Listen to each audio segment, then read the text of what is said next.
میں ایک بات کہتا ہوں، انسان زندگی میں عام طور پہ 3 مرتبہ دولہا بنتا ہے. کتنی مرتبہ بولیں؟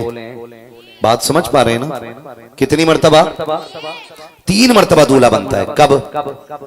دولہا بننے سے مراد یہ ہے کہ 3 موقع ایسے آتے ہیں جب سب کی نگاہیں ایک بندے کے چہرے پہ ٹکی ہوتی ہیں. نمبر 1، جب وہ دنیا میں آتا ہے تب سب کی نگاہیں اس کے چہرے پہ ہوتی ہیں.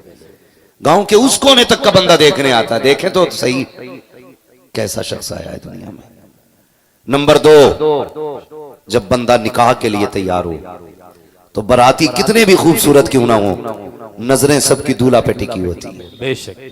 نمبر 3، جب بندہ قبرستان جاتا ہے سج کر کے، پھر جنازے میں کتنی بڑا قد والا کیوں نہ ہو، نگاہیں سب کی جنازے میں لیٹے ہوئے بندے پہ ہوتی ہیں.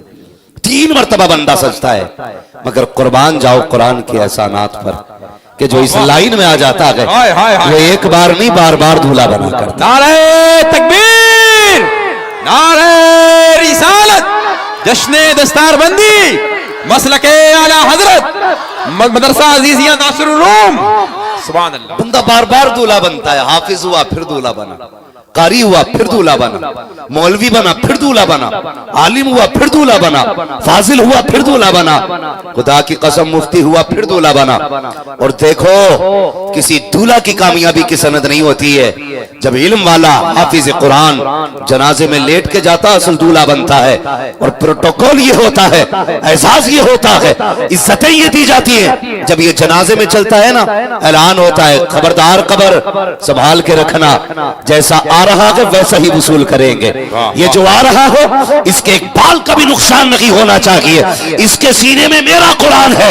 جب اتنا اعلان کر دیا جاتا ہے زمین تڑپ کے کہتی ہے مالک جس نے تیرے قرآن کی حفاظت کی ہے میں وعدہ کرتی ہوں قیامت تک آنے والے کی ایسے ہی حفاظت کرتی ہے. سبحان اللہ، سبحان اللہ، واہ واہ واہ واہ واہ، سبحان اللہ، سبحان اللہ. اللہ تعالیٰ فرماتا ہے ماشاءاللہ، یہ عزت اللہ دیتا ہے. لیکن غلطی ہم نے کی ہے، برا نہ مانیے گا. میں آئینہ کو دکھاؤں گا داغ چہرے کے، جسے خراب لگے سامنے سے ہٹ جائے. ہم نے ذلیل کیا قرآن والوں کو. اللہ نے بے پناہ عزتیں دی، لیکن ہم یہ چاہتے ہیں ہم انہیں چھوٹا کر دیں. کیا وجہ ہے؟ بہت کم دولت والوں کے بچے مدرسوں میں آتے ہیں. کیوں آتے ہیں کم بچے بھائی؟ وجہ کیا ہے؟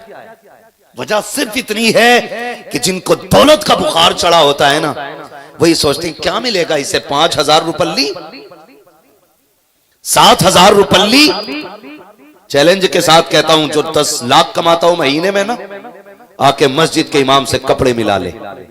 کیا بات ہے، واہ واہ واہ واہ واہ. 7,000 والے سے دامن ملا، دیکھ کس کا دامن بے داغ ہے. خدا کی قسم یہ 7,000 میں بھی صاف رہتا ہے. تو 50 لاکھ کما کے بھی میلا نظر آتا ہے. وجہ کیا ہے؟ تیرے 50 لاکھ میں برکت نہیں ہوتی، اس کے 7,000 میں اللہ برکت عطا فرماتا ہے. سبحان اللہ، سبحان اللہ. بھائی کثرت میں خیر نہیں ہے، برکت میں خیر ہے. برکت کیسے دیتا اللہ جانتے ہیں؟ جن کی 7,000 تنخواہ ہے نا، لوگ کہتے ہیں یہ کیسے گزارے کر لیتے. بتا دوں، تجربہ کر کے دیکھنا. جن کی تنخواہیں 7,000 ہوتی ہیں نا تو وہ 2 روپے کی پیراسیٹامول سے ٹھیک ہو جایا کرتے ہیں. جن کی تنخواہیں 50 لاکھ ہوتی ہیں نا تو پھر انہیں بوتل بھی 1.5 لاکھ کی لگا کرتی ہے. بے شک 1.5 لاکھ کی بوتل لگ رہی ہے. زیادہ پیسے والا تو ہندوستان میں ٹھیک ہی نہیں ہو رہا ہے، اسے جانا ہی امریکہ ہے. ہاں بھائی، اگر غریب ہے تکلیف ہوئی زیادہ دکھ ہوا تو اس نے 2 روپے کی گولی لے لی، پھر بھی نہیں رکا تو امام صاحب کے پاس گیا دم کر دو. انہوں نے اٹھایا قرآن پڑھ کے دم کر دیا. یا تو 2 روپے کی ٹیبلیٹ سے ٹھیک ہو جاتا یا سورہ فاتحہ کی تلاوت سے ٹھیک ہو جاتا. واہ واہ واہ، یہ کیا بات ہے. امریکہ جا رہا ہے. 2 وجہ ہیں. بڑے لوگوں کا ہندوستان میں علاج کیوں نہیں ہوتا؟ کیونکہ انہیں معلوم ہے ہم نے رشوت لے کے انہیں ڈگری دی ہے. ہم نے رشوت لے کے انہیں ڈگری دی ہے. اور جب رشوت لے کے MBBS ہوئے ہیں تو پتہ نہیں انجیکشن کہاں اور کس چیز کا لگ جائے. کیا بات ہے، واہ واہ واہ واہ واہ، کیا بات ہے حضرت، واہ. ہر چیز کی ڈگری خریدی جا سکتی ہے. آپ جس ہنر کی چاہ کے ڈگری خرید لیں، لیکن قرآن کی ڈگری کبھی خریدی نہیں جا سکتی ہے. بے شک، سبحان اللہ سبحان اللہ. اس لیے کہ اس کی سب سے بڑی سند رمضان میں سنانا ہوتا ہے. واہ واہ. ایم بی بی ایس کے لیے ایک بار ایگزام میں بیٹھو گے نقل کر کے پاس ہو جاؤ گے، انٹرویو میں بیٹھو گے پیسے دے کے نکل جاؤ گے، لیکن یہ قرآن سینے میں لینے والے لوگ یہ پیسے سے آگے نہیں بڑھ سکتے، یہ رشوت سے آگے نہیں جا سکتے. اس لیے کہ جب مصلے پہ کھڑے ہوتے ہیں عام اعلان ہوتا ہے جس کا جی آگے پیچھے کھڑا ہو جائے. قرآن وہی ہے جو الحمد کے الف سے لے کر کے والناس کے سین تک ہے. نہ نقطہ بدلا جا سکتا ہے، نہ زبر بدلا جا سکتا ہے، نہ زیر بدلا جا سکتا ہے. بڑی بڑی ٹوپیوں والے آئے آ کر کے چلے گئے، اس لیے کہ یہ جو مصلے پہ آیا ہے یہ رشوت سے نہیں آیا بلکہ اپنی محنت سے مدینے والے کی محبت سے آیا. واہ واہ، سبحان اللہ سبحان اللہ سبحان اللہ سبحان. بھائی تو کبھی یہ مت سوچنا بڑے لوگوں کہ 7,000 میں کیا ہوگا، 7,000 ہی میں گزارے ہونے، سبحان اللہ سبحان اللہ. 7,000 ہی میں گزارے ہونے. اور تم دیکھنا انشاءاللہ کفن تم ان سے مہنگا پہن کے نہیں جاؤ گے، جگہ ان سے زیادہ قبر کی نہیں ملنی ہے. میں گزارش کروں گا غریب ہوں امیر ہوں پیسے والے ہوں ثروت والے ہوں، قرآن سے پیار کرو، قرآن سے پیار کرو. مزاج بنا رکھا نا حضرت جی ہماری قوم نے مزاج. جو پیسے والے لوگ ہیں وہ یہ سوچتے ہیں کہ ہم تو بھائی 10,000 دیں گے کسی بھی پیر صاحب سے پڑھوا لیں گے جنازہ. اچھی بات ہے نیک لوگوں سے جنازہ پڑھوایا جائے، میں اس بات کا انکار نہیں کروں گا، لیکن سوچو تو صحیح. مجھے بتاؤ جنازے میں باپ لیٹا ہو، مصلی پہ بیٹا کھڑا ہو.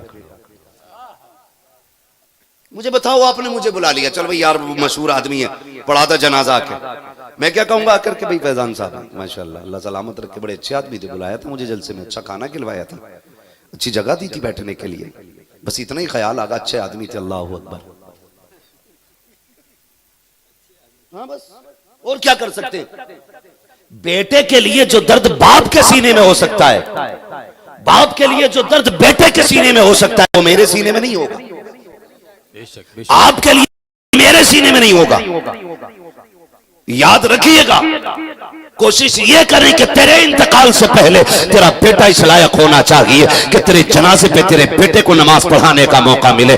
اس لائق بیٹے کو بنا لو تاکہ اگر تو جنازے میں لیٹا ہو مصلی پہ تیرا بیٹا کھڑا ہوگا کون سا خیال اس بیٹے کو نہیں آئے گا، مالک یہ وہ ہے جس نے مزدوری کر کے مجھے تعلیم دلائی تھی، یہ وہ لیتا ہے جس نے اپنے کپڑوں پہ تو پیبند لگائے تھے، ایک مدرسے کے ڈریس کو میلا نہیں ہونے دیا تھا. اے میرے پروردگار مجھے یاد ہے میرے خرچے میں تنگی آئی تھی، اس نے اپنی جیب اپنا گھر کا خرچ کاٹ کے مالک مدرسے کا بھیجا تھا میری ضرورتیں پوری کرنے کے لیے. یہ دن کو دن نہیں سمجھتا، رات کو رات نہیں سمجھتا تھا. اے میرے پروردگار آج جب اس کی خدمت کے دن آئے تھے مالک یہ تیرے پاس آ گیا ہے. اے میرے پروردگار آج میں اس کو کچھ نہیں دے سکتا، البتہ صرف دعا دے سکتا ہوں. روتے روتے پل کے بھی آنکھیں نم ہوں گی، رب تو اتنا کریم ہے یار، آنکھیں بھیگنے کی دیر ہوتی ہے اس کے دروازے کھل جایا کرتے ہیں. جب بیٹا آنکھ میں آنسو لے کر کے باپ کے جنازے کے لیے کھڑا ہوگا آواز قدرت آ جائے گی، فرشتوں خبردار اسے پریشان مت کرنا، میں نے قبر میں جانے سے پہلے اس کو جنتی بنا ڈالا ہے. نعرہ تکبیر، نعرہ رسالت، مسلک اعلی حضرت، جشن دستار بندی، دیار سرکار حافظ ملت. سبحان اللہ.